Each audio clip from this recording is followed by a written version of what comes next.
Have you ever woken up in the middle of the night, feeling like someone is watching you? You open your eyes, scan the dark room, and see nothing. A shadow, a trick of the moonlight. You close your eyes and try to go back to sleep. But what if it wasn't just a shadow? What if something was there, just beyond your sight, its presence a cold weight in the air? In Japan, there are tales of a creature that preys on this very fear. By day, she is just like anyone else. She could be your neighbor, the quiet woman who runs the local shop, or even someone in your own home. She lives a completely normal life, blending in so perfectly that you'd never suspect a thing. But when night falls and the world outside grows silent, a terrifying transformation begins. She is the Rokurokubi, the long-necked woman. Imagine a young merchant named Kenji. He traveled for weeks and finally found a cheap inn in a remote village, nestled deep in the mountains. The innkeeper was a beautiful, yet strangely withdrawn woman. She served him dinner with a smile that never quite reached her eyes. Exhausted from his journey, Kenji paid little attention. He ate his meal, thanked her, and retired to his room, a simple space with paper-thin walls.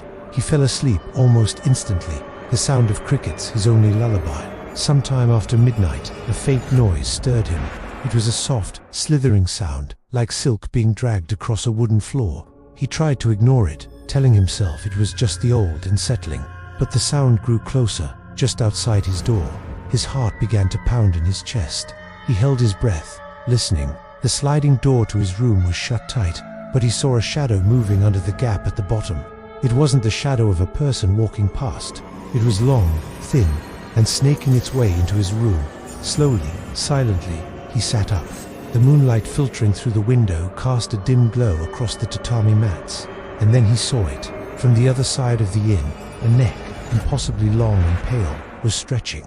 It moved like a serpent, gliding silently through the dark hallway, its head turning, searching.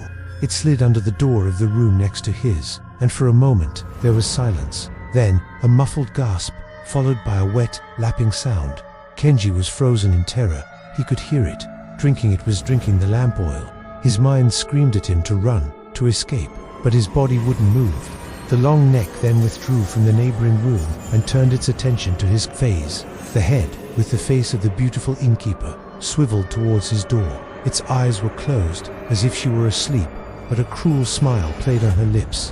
Her head began to push against his paper door, the shadow growing larger and larger. He could see the shape of her face pressing against the screen, distorting her features into a grotesque mask. Kenji finally found his legs. He scrambled out of his futon and threw open the window, leaping out into the cold night air without a second thought. He didn't stop running.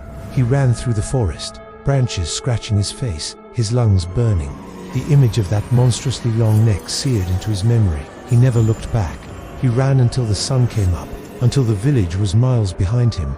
Rokurokubi are not always malicious. Some are said to be unaware of their nightly activities, waking up with sore necks and strange dreams of seeing their own rooms from impossible angles. They are victims of a curse, doomed to this horrifying nightly wandering. But others are monsters. They revel in their power, using their long necks to frighten people, to spy on secrets, and to drink the oil from lamps.